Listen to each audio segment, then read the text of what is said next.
I left and relocated since my fiancée requested a break because she was seeing someone new. Her parents have apologized, but I still won't speak to her. She has become stalker.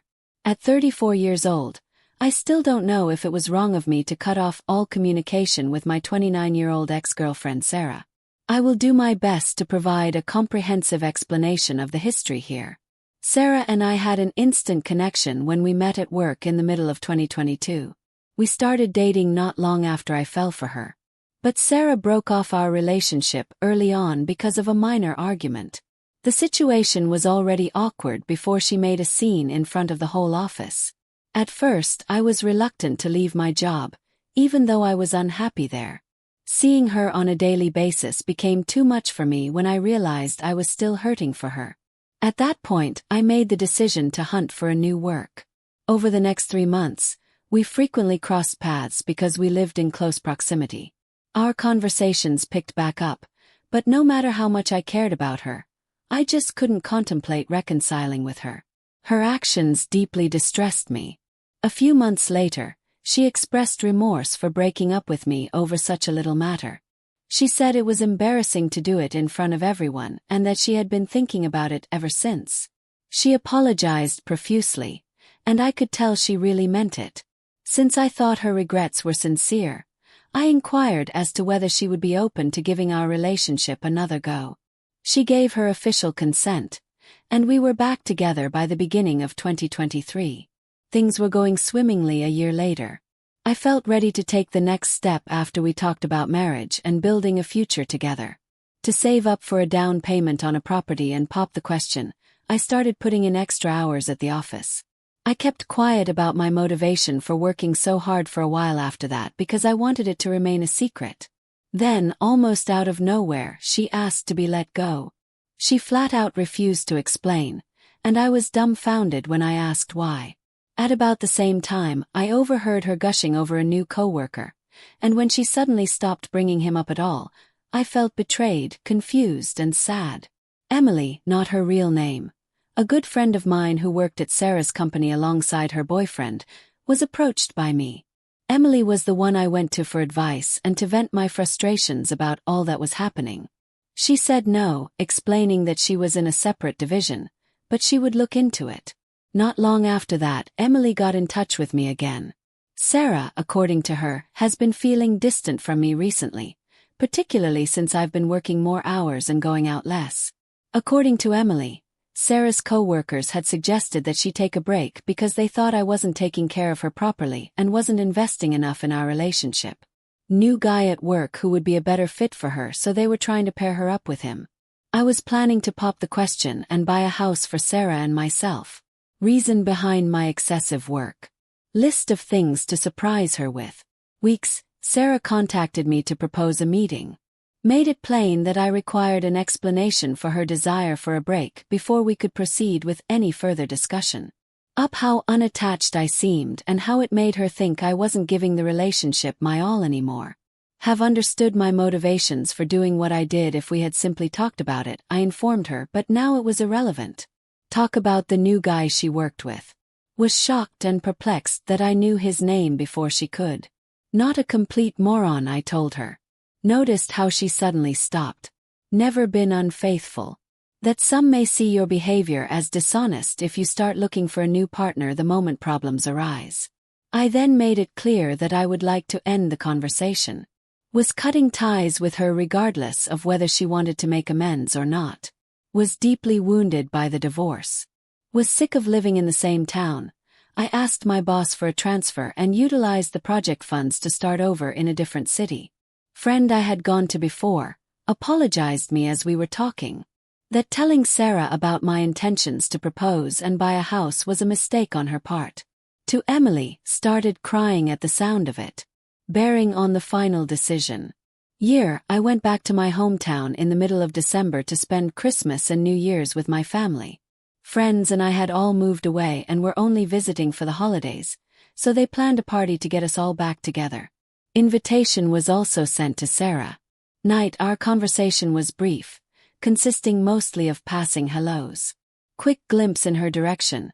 I saw that she was chatting with a bunch of ladies while smiling. Memories were brought back by that smile. First time I saw her grin, the emotion it evoked was identical.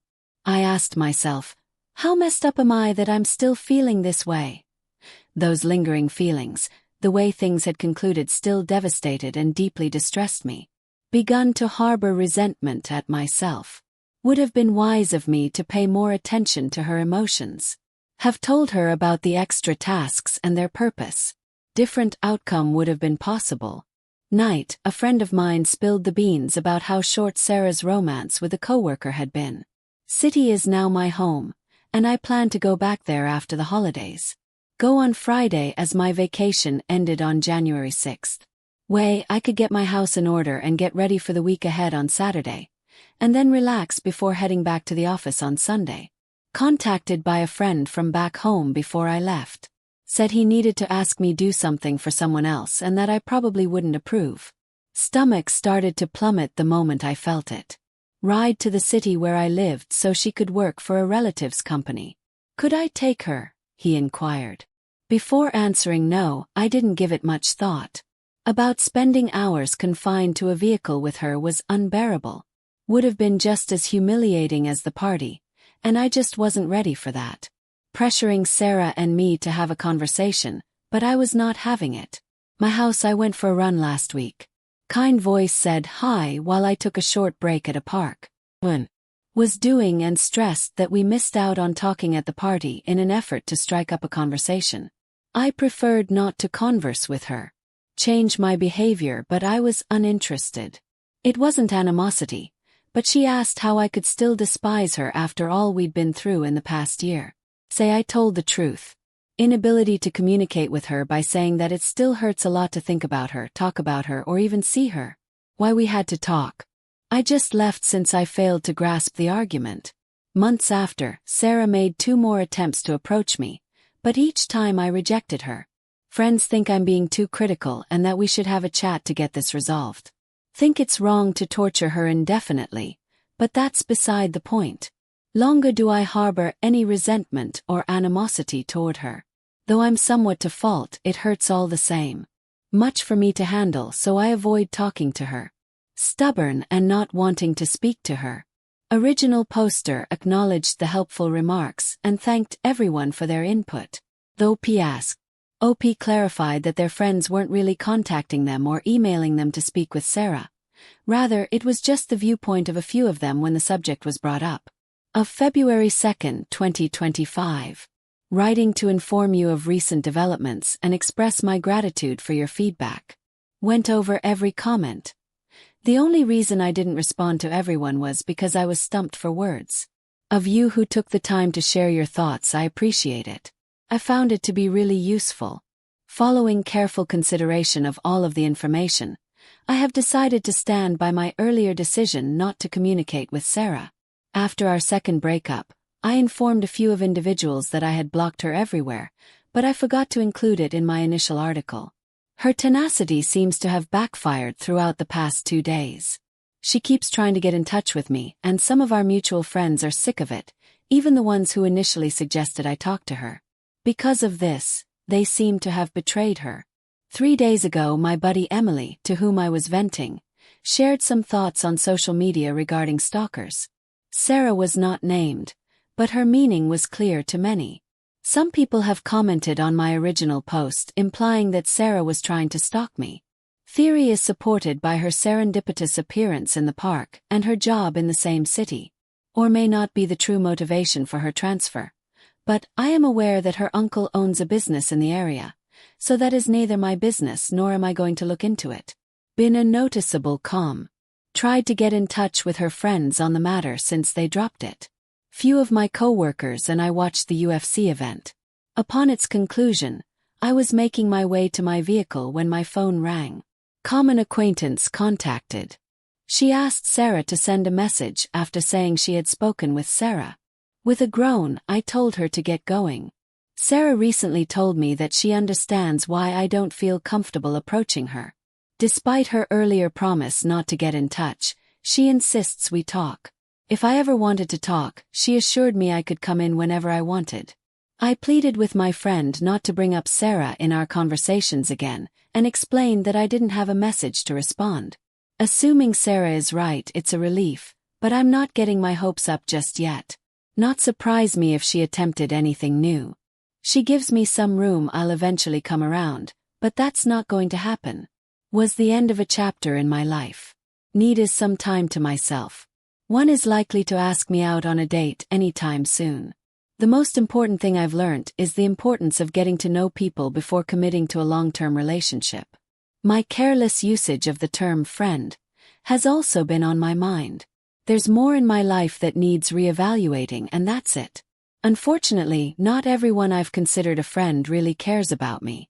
A few people brought up therapy in the comments, and I'll admit that it's been on my mind.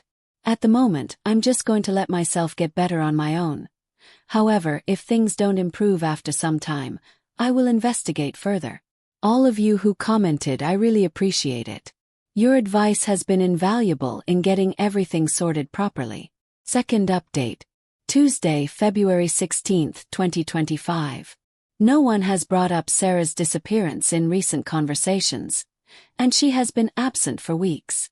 Well, that's quite pleasant. Then, on February 11th, Sarah's mom sent me a private message. I was asked to phone her by her daughter's mother, who wanted to express her regret for her daughter's behavior. My connection with Sarah's parents has always been cordial. Truly, they are wonderful people. They maintained their politeness and never went too far, even after their breakups. I was at a loss as to how to avoid Sarah's mother while also avoiding any discussion of Sarah. A few minutes of contemplation later, I picked up the phone and called her. But if she insisted on having a conversation with Sarah or something, I would politely end the phone.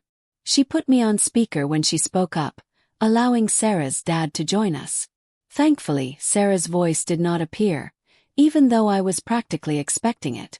I thought we had a great talk. It all started with an apology for Sarah's recent behavior. I promptly told them there was no need to apologize, but they were adamant, saying it was the moral thing to do. Additionally, they stated that they were completely unaware of the situation until quite recently. They contacted Sarah and had an in-depth discussion with her after they learned the news. Father admitted that his daughter's conversational level belied her nearly 30-year-old age. Avoid me and seek help for her issues. Sake as well as my own, I felt a sense of relief. Our relationship was far from perfect, but I hoped the best for her. Happiness. Before we ended the call, I wanted to thank her parents and tell them how much I appreciated and admired them. Has ended, and I can say that now. Respect her parents' trust at any costs. Advice you all gave was really helpful, so thank you very much. We go to story 2, the next one. Father had tricked her into putting her college funds into a phony business, as I later learned. Argument that I should just vanish. Joined by her mother. For our success. Packing my bags when I decided to remain silent. Phone this morning. Living room, something seemed off. There was more than just an unusual lack of sound in the home. I looked around the room, trying to figure out what was wrong. After that, it clicked. No two family portraits were ever the same. Approaching the massive picture hanging above the hearth, which commemorates our excursion to Yellowstone last year, I inched closer. Despite the photo's presence, I was absent. There were humiliating voids in our family's recollections of the past 3 years since every single photo of me had been meticulously deleted. My coffee was starting to cool as I stood there, when I heard the quiet close of Stella's door upstairs. At the very top of the stairs, my stepdaughter's footsteps came to a halt. She must have seen that I was awake. She proceeded down the hall, phone in hand, avoiding eye contact on purpose as she made her way to the kitchen after a short pause. Morning, I remarked in a soothing voice. There was a heavy air of purposefulness in the subsequent silence.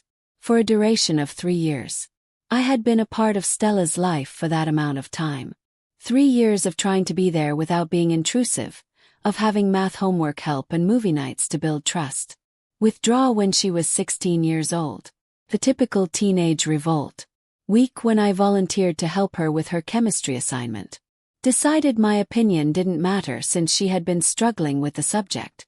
Her comment, grades are important to you. Not the genuine deal. was familiar with variations on that theme. Her delivery was distinct, pointed, and deliberate. Though she was in the kitchen, my wife Delilah remained silent. Was as if the silence was picking a side. Weak, the tension began to rise. They sat in the sink. The doors shut just a hair too firmly. As soon as I stepped into the rooms, everyone stopped talking. Similarly, Delilah grew emotionally distant and ignored my efforts to explain anything. Thomas, she's simply acting her adolescent years. Keep it off your shoulders. But last night it all came crashing down. Our usual protocol by texting while we were eating dinner. Phone the second I gently reminded her. Critical of my every move. Base please. To merely, way. Take on the role of dad. Is already won. Chair scampered across the floor, she rose to her feet. Thought you might just vanish. Ask to exert such effort. Is very pitiful. What to anticipate, I glanced at Delilah. Support. A middle ground. Contrary, she set her fork down and murmured softly. You did, we could all benefit. Words lingered, akin to smoke, in the atmosphere. My thoughts raced through the last 3 years. Those were the days when Stella first cracked up at my dad's jokes, the night she sobbed into my phone after her first boyfriend dumped her, and the look of pride on Delilah's face when Stella asked me, instead of her mom, to help her choose an outfit for prom. With only half of my meal left, I gingerly rose up. I responded plainly, all right. Sure, what? Stella was firm. However, a glimmer appeared in her gaze. Maybe some doubt. If that's the way you two feel, all right? I walked up to our bedroom and retrieved my worn-out duffel bag. Even though I heard their voices below, nobody came up to join me while I gathered enough clothing to last a few days. My hands were not trembling, I noticed. The sensation was oddly soothing. When I got there, Stella had probably already gone to her room. Standing at the threshold of the kitchen, Delilah crossed her arms. Being better off, I replied while searching for my wallet and keys. Being respected. Thing isn't. Intend for. Unable to express herself because of her pride, anger, or some other emotion. Collected. Will be. Permanent will be figured out soon. I stood at the threshold of the entrance for a moment. I remember how hurtful Stella's previous comments were. But after listening to your agreement, something broke. Delaware. A solitary journey brought me to Ryan's apartment. After giving me the once-over, he promptly got his guest room ready. His friend-like demeanor is like that. After putting my phone to sleep, I reached inside my emergency travel kit for a sleeping pill. When I woke up this morning, I noticed that sunlight was streaming through some strange draperies. My phone was flooded with notifications when I finally switched it on. 3 calls from Stella, 2 from my sister Quinn, and 8 from Delilah, total 13 missed calls. There are 27 texts and 4 voicemails that I have yet to respond to. Thoughts of the blank spots in our family pictures fill my mind as I sit in Ryan's guest room and watch the morning traffic below. I was trying to avoid seeing them, but maybe they were always there. Once again my phone vibrates. This is Stella. Looking at her name on the computer, I can't help but wonder why this is so important now, given everything that has happened. However, I must admit that I am not yet prepared. I am not ready just yet. Determining whether to turn around and go back is often more difficult than actually walking away. First and foremost, I want to express my gratitude to everyone who commented positively on my earlier post. I was pleasantly surprised by the amount of feedback I received. I have read the messages. To address your most common question. No, I still haven't gotten around to answering any of them. I'm still at Ryan's, by the way. Like every morning before it, I pretended to concentrate on my job while secretly checking my phone to decide whether to break the silence. Next, Ryan blew the roof off the brunch party. As he slid his phone across the table, he stated that Miles was back in town.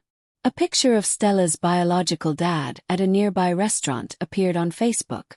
Is it really been almost 2 weeks? This is the same Miles who, for the past 3 years, has failed to make his child support payments. Miles, who had been absent for Stella's last 4 birthday celebrations. Out of nowhere it all clicked. My mails were re-scrolled. The tone of Delilah's messages has changed from angry to quite mature, Thomas. Get away from the conversation. For those who are worried, we ask that you only confirm that you are okay. On a more serious note, Stella has recently read something that you should know. Please phone her. At around noon, Quinn showed there, armed with coffee and that no-nonsense look she pulls whenever she's prepared to get involved in my business. As she fell onto Ryan's couch, she proclaimed, "You look like hell." "I am grateful. Good to meet you as well, sister." She kept her mouth agape.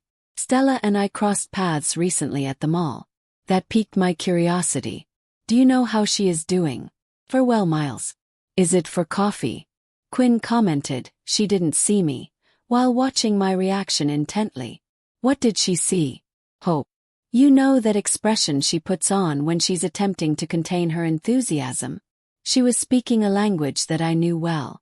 This is the same look Stella had last year when she heard the joyful news about summer camp, almost as if she couldn't believe it was true.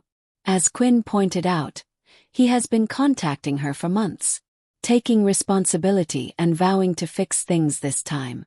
A knot formed in my gut. I did something I rarely do. I checked Stella's Instagram. A photo of the two of them was her most recent post. The caption, "Spending quality time with loved ones."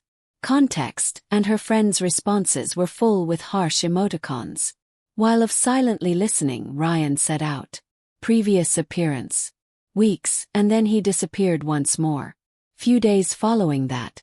She was enough and earning her trust, but we finally succeeded.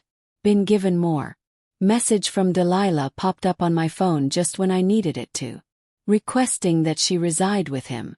But, despite your anger at me, she really needs you. By me. Got rid of each one. Know what to say. To vanish, but now you want me to come back. Was as if the whole thing were a bad joke. Bed was covered in photos of college brochures. Title says it all. On the horizon. True calling isn't always easy. Miles made the exact same statement 3 years earlier, just before he stopped returning Stella's calls and crossed the nation to follow his heart. Some expression on my face must have caught Quinn's eye. "Do you have any thoughts?" While reading Delilah's letter, I took a quick look at my phone. I then said softly, "The day I wed Delilah is in my mind." Do you recall Stella's remarks from her speech? When you least expect it, family might pop up in your life. Then Quinn gave a little nod.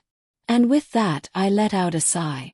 While Miles pretends to be the best dad ever, she's been posting about her actual family and life journey. She is now persuaded by him. I halted as soon as my phone started to ring. Mystery number. Bonjour, Thomas. I am Miss Anderson, a Riverside High School alum. That's me. I'm Stella's principal. Stella has recently changed her academic plans and behaved in a way that is disturbing, and I feel compelled to contact with you about this. I understand that this is rare. Is tomorrow morning workable for you? Enthralled by the conference, I gave my assent. Stella was so excited to attend a prestigious university that she had kept her GPA in the perfect range since freshman year. Has anything changed? I hung up the phone and Quinn and Ryan stared at me eagerly. Quinn then inquired, "I believe it is about time for someone to speak up." In the end, I retrieved my phone and accessed Stella's voicemail. In contrast to her usual self-assuredness, her voice sounded low. "I understand that you probably despise me now. I have something to tell you, you know? With regard to the reasons behind my statements. Miles. I implore you to return my call." Her voice brought back a memory of the 13-year-old girl who, for some reason, couldn't stop checking the mailbox, hoping for a letter that never came. "Tomorrow at 9 in the morning, I have an appointment scheduled with a guidance counselor. After that, I think we should have some open and frank discussions. For the simple reason that sometimes vanishing gives you a better perspective." The number of the school is still shown on my screen. Miles also sent a text message to our family group chat, which is next to it, in which I continue to participate. Excellent news. Important announcement at tomorrow night's dinner. I seem to know exactly what the announcement is going to be. History will not repeat itself if I am not stopped. Second update. I have dedicated the past hour to determining the best way to compose this update. What I did not anticipate was revealed at the meeting with Miss Anderson. After that, what transpired? Allow me to begin at the very beginning. Students were hurriedly making their way to first period when I arrived at Riverside High School early.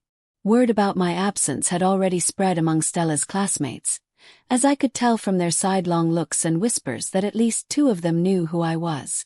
Miss Anderson wasted no time once I took a seat. Over the past day, Stella has formally withdrawn from her AP classes. As she pushed a form over her desk, she proceeded to explain. She has also decided to leave the student council and the French club. I wanted to know why, and she told me that next semester she's changing schools. Anxiety gripped me. Stella fought tooth and nail to win acceptance to these schools.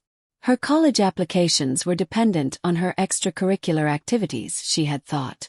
As Miss Anderson pointed out, there's more. She requested that I forward her transcripts to 3 separate institutions last week. Across the Golden State. She came to a stop and watched me closely. Miles just bought some land in the same city. At that point, everything began to fit together. I shared the massive news text from Miles with her by pulling out my phone. Permit me to speculate. He is venturing out to start a new business. A nod came from her. Something regarding a startup was brought up by Stella. She mentioned that in order to launch it, her father is in need of family investors. Feeling queasy all over again. The identical one that Miles gave me 3 years ago when he convinced Delilah to give him money for a sure-thing business venture. After that, the funds vanished. After getting out of class, I headed straight to our house in my car. The driveway contained Delilah's vehicle. As far as I could tell, she was pacing the kitchen while talking on the phone. She sprinted over to the door to greet me the second I knelt. When he asked her for some cash, she was quick to respond. She had saved enough for her education fund. He has been promising her the moon regarding this IT startup. Assurances that she can finance her dream university with her current investments. Did she disappear? Miles and coffee. Once more. Broken was Delilah's voice. She accused me of being envious when I tried to warn her it was a fraud. That he's taking charge at last. At least he believes in her dreams, she remarked. I took a seat at the kitchen island, the precise spot where disaster struck a week prior. Did you not inform me that he had returned? Initially, I attempted to manage everything on my own. A sigh escaped her lips.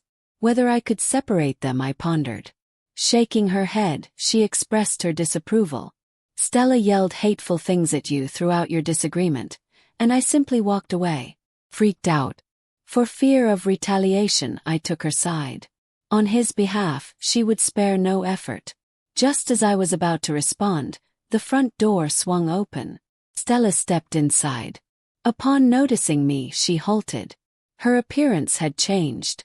Makeup meticulously applied. Stella wore a pricey coat that Miles had probably bought for her. Her eyes, however, were red. "Why are you in this place?" she inquired. Nevertheless, her voice was noticeably less crisp as usual. "Is it true that you're planning to quit taking advanced placement classes?" My tone remained soft. "Has Stanford been dissolved?" Instead of looking at me, she mumbled something about plans changing. "Your dad says." I said gently, Miles remarked. A subtle change occurred on her countenance. "He is well connected in that field. This new business will definitely succeed." As though the classic car lot were certain. Maybe even a franchise for food trucks. After spending the morning collecting papers, I got out my laptop and started going through them. Then I dug a little. "Are you interested in seeing Miles' credit report or the status of his company registration? Alternatively, what about the 3 pending cases involving his prior guaranteed investment opportunity?" Stella clutched the laptop with a quiver in her hand. A little more of the meticulous exterior crumbled with each paper and click. The first tear fell when she got to the part of the story when his former stepdaughter's grandmother sued him to get back the money he borrowed for college. "I said," he declared. She made a sharp swallow. He claimed he had evolved. "He intends to rectify the situation." If only we could be a real family. At my gaze, she halted. Picture book. He said I had to show him I was his choice. It was because of you that he refrained from approaching. He was replaced by you. Delilah came closer, but Stella retreated, my darling.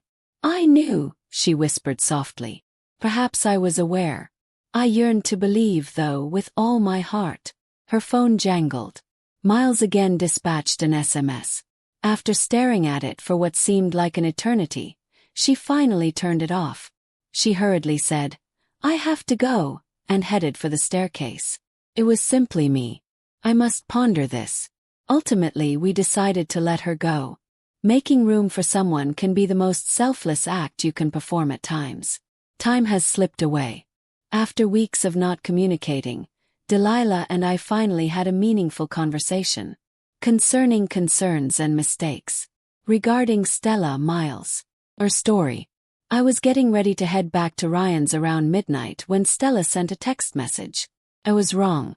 The whole thing is in disarray. Might we have a conversation? Did you actually speak?